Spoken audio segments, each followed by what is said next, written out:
Көшкінбай қайдағы бір ойға келмейтін жаман түс көріп шошып оянды. Шып-шып терлеп кетіпті.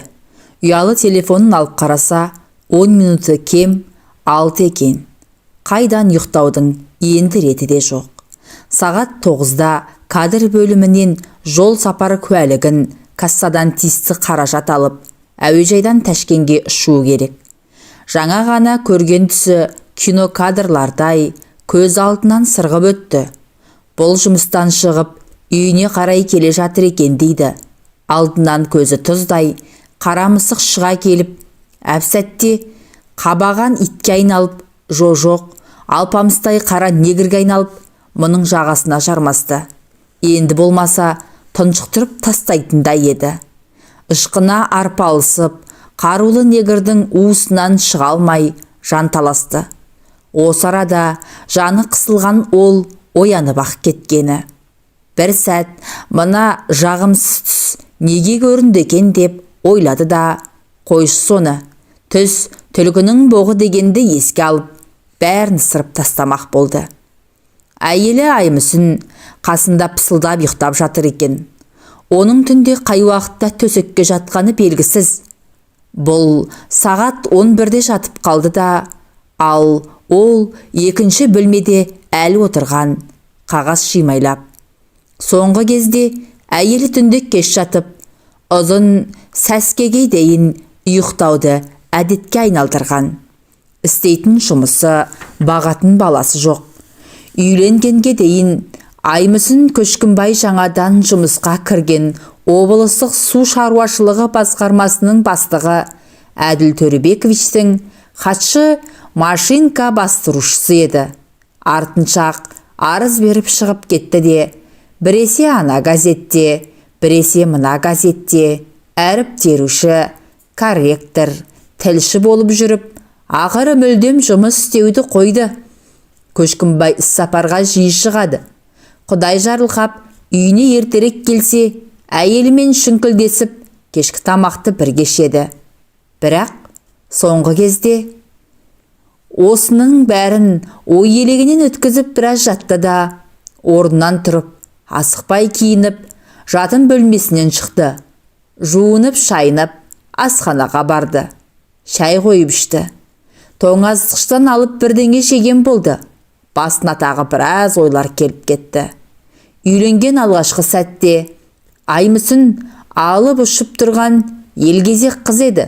Таңертең оянып алған олар аймаласып біраз жататын. Түнгі махаббат ойынын тағы да жалғастыратын. Әзер дегенде орындарынан тұрып, жылы суға шайынып, ертеңгі тамағын ішетін. Әндете жүріп Аймүсін неше түрлі ботқа пісіретін. Шешесінен үйренгені. Бірақ жыл өтер өтпестен бәрі қалды. Ботқасы да, басқасы да. Биыл міне 4-ші жылға айналып барады. Екеуі екі үйдің адамдары сияқты. Кеше ғана олар біраз жанжалдасты. Күн жексенбеді. Көшкенбай әдеттегідей сағат 7-де оянып, тағы да біраз жатқан еді. Сағат 8 болды. Одан 9 болды. Ақыры орнынан тұрып, жуынып алды да сыртқа шықты. 1-2 сағат сандалып, жүріп, қайтып келсе, Аймүсін әлі ұйықтап жатыр. Не істерін білмей, үстелдің үстіндегі ұйқашар сағатты шырылдатты.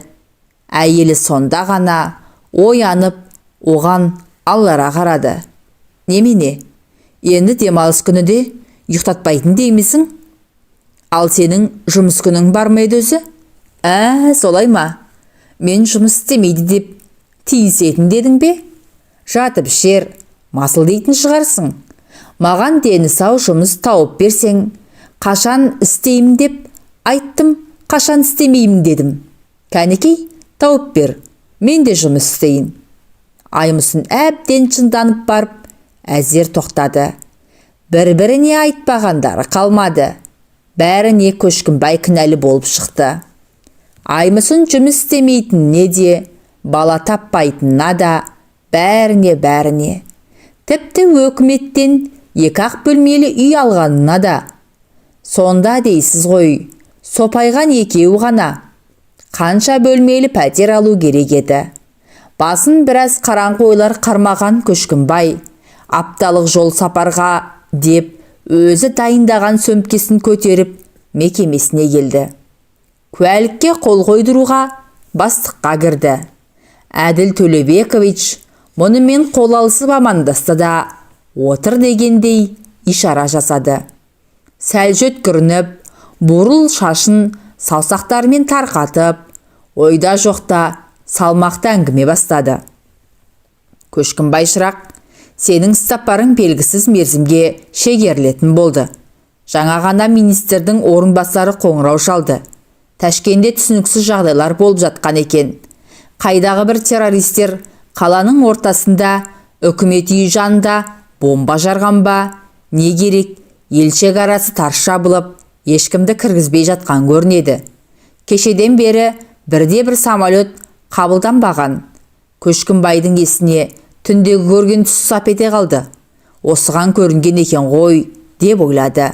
Бірақ оның алдында басқа бір пәлекет тұрғанын әрине білген жоқ. Сен енді айналайын шырағым, алаңдамай өз жұмысыңды істей бер. Жағдай тынышталған соң барып қайтасың, деді қартаң татқан бастық әдетінше қарағым шырағымды бастырмалатып. Бұған Көшкімбай не дей қойсын? Жол сөмкесін тастап, жұмысқа керекті қағаздарын алуға үйіне келді.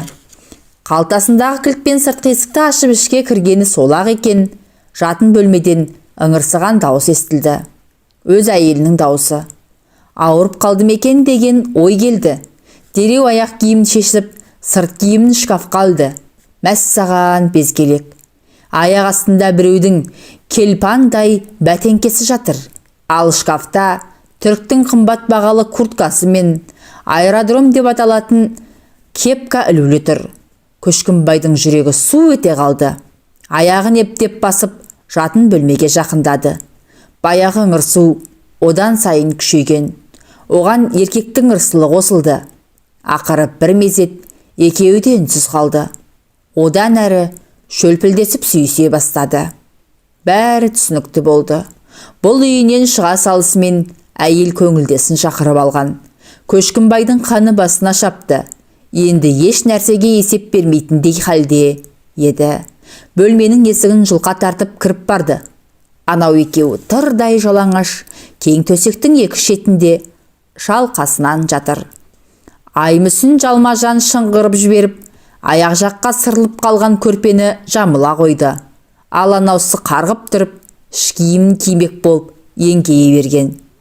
Көшкімбай екі-үш шаттап қасына жетіп барды да құлақ шекесінен періп келіп жіберді. Әдетте бойын тіктей бергенде кеудесінен ышқына тағырды. Анау шалқалап барып трюмоға соғылды. Адам бойындай айнаның быт шықты. Өзіне өзі келген еңгезердей еркек енді Көшкімбайға тұра ұмтылды. Мұрны қан, бұрғытып қалған қанға қарамай, мұны өшерлене соққылады. Көшкімбайдың аяғы тәлтіректей түсіп, шалқасынан құлады. Басы есіктің қырына оңбай тибесінен танып қалды. Еңгезердей жігіт жақындап келіп, орысшалап боқтап, екі бітінің арасынан бір-екі рет оңдырмайды депті де киініп шығып кетті. Осыдан кейін қанша уақыт өткені белгісіз. Көшкімбай әрең дегенде есін жиды. Көзін ашпай тыңдаса, Аймүсін мұның басын тізесіне қойып алып сипалап жылап отыр. Ара-арасында кешір мені жаным, кешірші деп қояды. Әйелін иттің етінен жек көріп кетті ол. Басын сипаған қолында, төбесіне тамған көз жасында. Жайлап көзін ашып, орнынан тұрды да, үсті басын дүзеп, дәретханаға кіріп, беті қолын жуды. Соңынан қалмай, өлердегі сөзін айтып, ауыз тынбаған әйелін көкірегінен итеріп жіберді де,